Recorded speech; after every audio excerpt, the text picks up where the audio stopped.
করে কোনো এক রাতে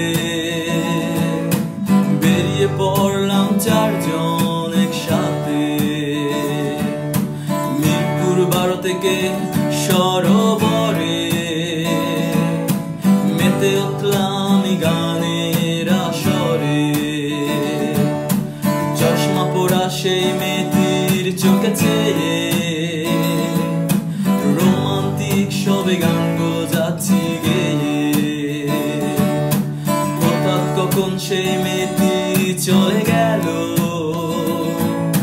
9:30 ডিনারের টাইম হলো। সাতেরা থেকে সিটি বাসে চড়ে এসে নামলাম শাহবাগের মোড়ে। জগন্নাথ হলের অক্টোবর ক্যান্টিনে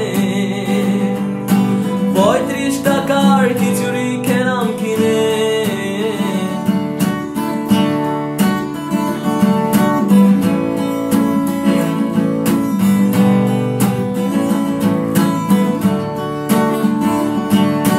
এসে বসলাম পলাশির মোড়ে, যে করে হোক দেব আজ রাত পার করে। এই নাম না জানা এক ভাইয়া দাঁড়িয়েছিল, অর্ধেক গান শুনে ভাইয়া তা হাত তালি দিল।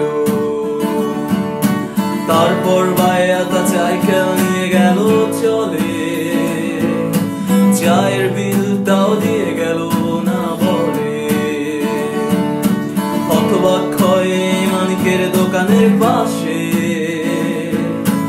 আমরা চারজন ছিলাম চুপ করে বসে। এর মাঝে আমি 4 কাপ চা নিয়ে এলো। চা খেতে খেতে গান লিখাটা শেষ হলো।